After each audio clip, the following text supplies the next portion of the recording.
This is going to be something you're going to run into when doing shocks on your Jeep. Somebody has taken the battery tray out, cut a hole under the battery, and ran this all the way down with an impact past this collar.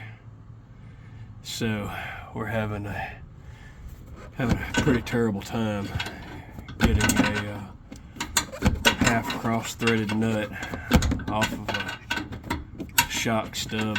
It has not been fun, and then they decided that on both sides they needed to double nut them, so it's twice as much work and not real fun at this point.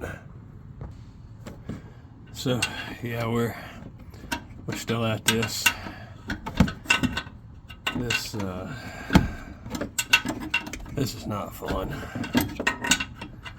Not in the least little bit. It's like 111 outside, crammed in this fender well with a hot engine, by the way. I just went to town, which was really dumb.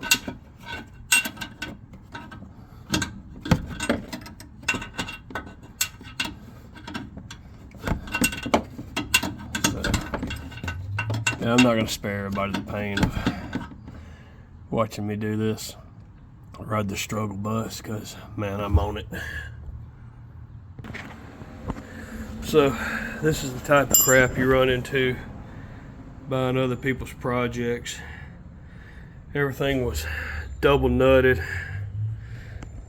It's not even the right shock bushing that goes on top for the isolator. It's not even right. And then you get into these rough country premiums. These things are garbage. Man, they suck. And then there's this guy. You better have your Wheaties before you get ready to put that in there, because these guys aren't playing. It takes all I've got, and I weigh 200 pounds to get this shock pulled down, hanging on it, to get the rubber isolator on the top of it, or on the bottom side where it goes into the pocket. And it's all I can do to pull that thing down to even get in there. So this is how I do mine. Put that plastic band back on them. I'm gonna leave it on there, and I'll show you here in just a second why. I don't know if you can see what I'm cooking with now, but now that we're in, we get ready to release it. All we gotta do is cut and yank the green strap, and it'll go right up in there. Well, this buddy of mine says, you're going home, you're going to jail. What you gonna do?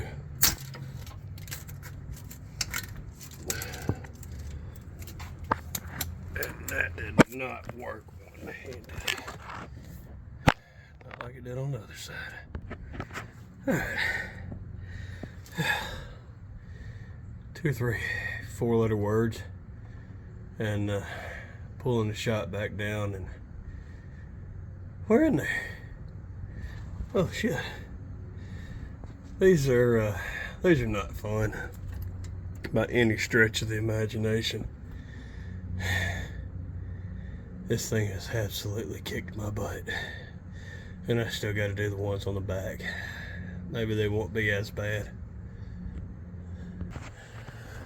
Alright, let's talk lesson for a minute. Any of your normal shocks that you get, they're going to have a top hat like this, small rubber washer. They're going to have this guy. They're going to have a 9/16. This is a 1/2 inch. You also get one of these in the kit when you order 4 shocks, or at least a pair for the front or a pair for the rear, whatever. Anyway, so in your pair for the front, one of them has this little guy in it, and this guy. This tells you which shock is for the passenger side, because we're gonna dive right back up in here and focus, stupid. There's not enough room for the big bushing to go in there. It is extremely tight in there, and I said that was in the bottom of the battery box. I lied to you. That is the bottom of the fuse box that has been cut to make this job a little bit easier by someone else that didn't want to take the time like me and pull the fender well. Guess we're all accused of being lazy. Everybody's got their shortcuts. It was already cut out, so I said, why not? Alright, so I may have lied to you. The big silver one will fit in there. You're gonna have to use it because the gold one is not going over the stud. God almighty. Now, somewhere in the world, someone cares about this torque spec. I, on the other hand, do not. And I used a 1,250 foot-pound breakaway strength impact. And I run it down and I counted about 10 ugga-duggas. Good enough. Alright, so your back shocks up here, they're pretty self-explanatory right there. Just take this out. Loosen that guy up first. Same as the front lowers, 18 millimeter, both sides. When you get to the top right there, you're gonna have to have at least a 6-inch extension. I used this guy right here. Made life a whole lot easier to get them out. You can't put a ratchet in there and get it in between the exhaust here, the sway bar, and then the frame brackets. It's a little tight. It's a pain in the butt for sure.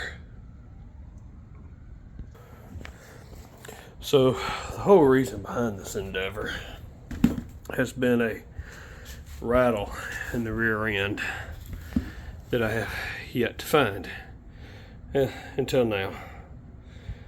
That's pretty much it. That's when I ordered the Fox shocks. This metal insert's really soft. It's softer than the bolt that's in there. Man, I'm gonna tell you, if it had a harder insert in it, it'd probably been a pretty damn good shock.